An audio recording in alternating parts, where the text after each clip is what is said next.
नमस्कार दोस्तों, स्वागत है आपको एजुकेशन हब फॉर यू में। आइए आज हम देखेंगे इतिहास।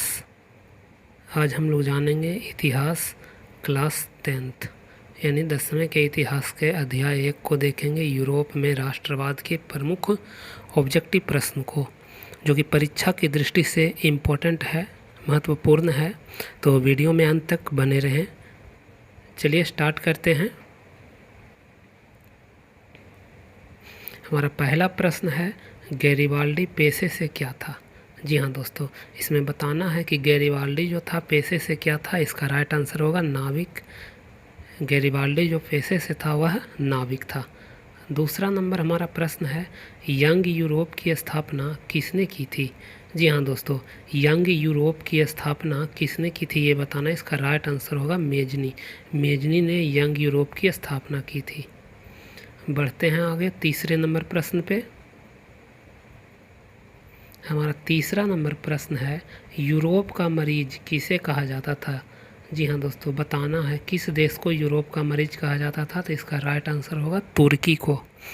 ये सब परीक्षा में बहुत अधिक बार पूछे जा चुके हैं। वीडियो में अंत तक बने रहे। महत्वपूर्ण आपको परीक्षा में जो बार बार रिपीट हुए हैं वही प्रश्न मिलेंगे। आइए प्रश्न संख्या 4, किस युद्ध के बाद जर्मनी का एकीकरण पूरा हुआ। इसका राइट आंसर होगा सीडान का युद्ध। सीडान के युद्ध के बाद जर्मनी का एकीकरण पूरा हुआ। प्रश्न संख्या 5, हमारा 5वां नंबर प्रश्न है, जर्मन राइन राज्य का निर्माण किसने किया था। हमारा आंसर होगा नेपोलियन बोनापार्ट ने। जर्मन राइन राज्य का निर्माण नेपोलियन बोनापार्ट ने किया था।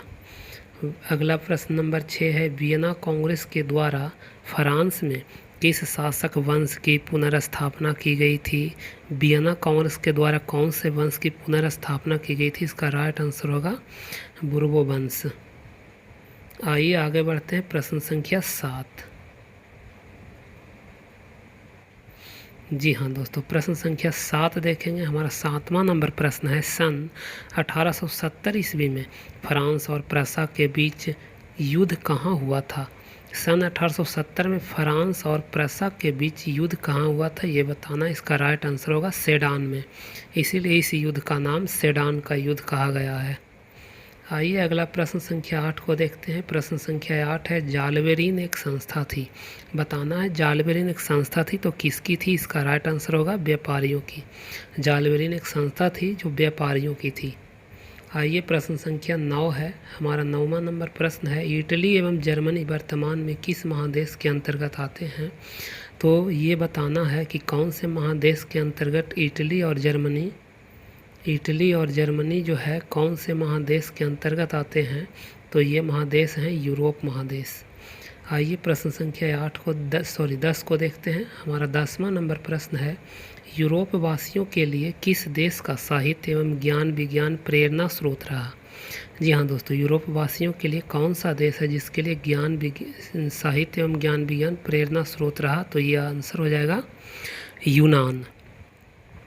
आइए प्रश्न संख्या 11 नंबर देखते हैं। 11 नंबर प्रश्न है, रक्त एवं लौह की नीति का अवलंबन किसने किया था।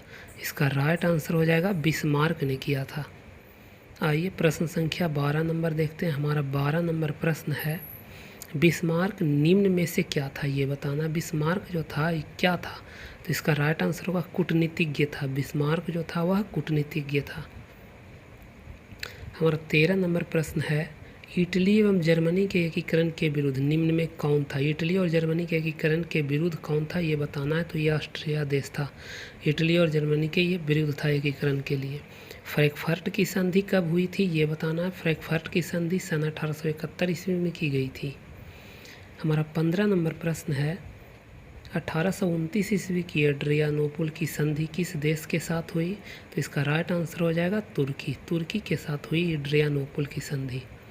आइए बढ़ते हैं अगले नंबर 16 नंबर प्रश्न की ओर। 16 नंबर प्रश्न है, मेजनी का संबंध किस संगठन से था। तो इसका राइट आंसर हो जाएगा कार्बोनरी। मेजनी का संबंध जो था वह कार्बोनरी संगठन से था। हमारा 17 नंबर प्रश्न है, यूरोपीय सभ्यता का पालना किसे कहा जाता था। ये कौन से देश को कहा जाता था यूरोपीय सभ्यता का पालना ये बताना है। इसका राइट आंसर हो जाएगा यूनान। यूरोपीय सभ्यता का पालना यूनान को कहा जाता था। बढ़ते हैं अगले प्रश्न की ओर। प्रश्न संख्या 18। हमारा 18 नंबर प्रश्न है, एक्ट ऑफ यूनियन किस वर्ष पारित हुआ? जी हाँ दोस्तों, एक्ट ऑफ यूनियन 1688 ईस्वी में पारित हुआ। अगला प्रश्न है 19 नंबर, काउंट काबूर को विक्टर इमैनुअल ने किस पद पर नियुक्त किया? जी हाँ दोस्तों, इसका राइट आंसर है प्रधानमंत्री। इसका राइट आंसर है प्रधानमंत्री। चलिए बढ़ते हैं अगले नंबर प्रश्न की ओर। प्रश्न संख्या 20 नंबर प्रश्न है, मेटरनिख कौन था ये बताना है। तो मेटरनिख जो था वह ऑस्ट्रिया का चांसलर था। कहाँ का चांसलर था? ऑस्ट्रिया का चांसलर था। ऑस्ट्रिया का चांसलर। बढ़ते हैं अगले नंबर प्रश्न संख्या 21, लाल कुर्ती की टुकड़ी का गठन किसने किया था? इसका राइट आंसर हो जाएगा गैरीबाल्डी। 22 नंबर प्रश्न है, हंगरी की भाषा क्या थी? हंगरी की भाषा जो थी वह मैग्यार थी। हमारा 23 नंबर प्रश्न है, मारियान किस देश के राष्ट्रवादी प्रतीक थी? हमारा आंसर हो जाएगा फ्रांस के। मारियान फ्रांस देश के राष्ट्रवाद की प्रतीक थी। चलिए अगले नंबर प्रश्न की ओर चलते हैं। प्रश्न संख्या 24 नंबर प्रश्न है, चर्चिस्ट आंदोलन कहाँ संपन्न हुए? तो चर्चिस्ट आंदोलन इंग्लैंड में संपन्न हुए। चर्चिस्ट आंदोलन इंग्लैंड में संपन्न किए गए हैं। नेपोलियन संहिता जो थी वह किस वर्ष लागू की गई थी? इसका राइट आंसर हो जाएगा 1804 ईस्वी। 1804 ईस्वी में की गई थी। जी हाँ दोस्तों, बस आज के लिए इतना ही। मिलते हैं इससे अगले वीडियो में। चैप्टर 2 जो आप देख सकते हैं, चैप्टर 2 का भी प्रश्न हमारे पास बना हुआ है और इससे अगले वीडियो में हम मिलेंगे ये सारे प्रश्न को लेकर। तो बस अगर वीडियो अच्छा लगे तो लाइक कर दें और दोस्तों को शेयर ज़रूर कर दें ताकि सभी तक ये पहुंच सके और सभी इसका लाभ पा सके। धन्यवाद।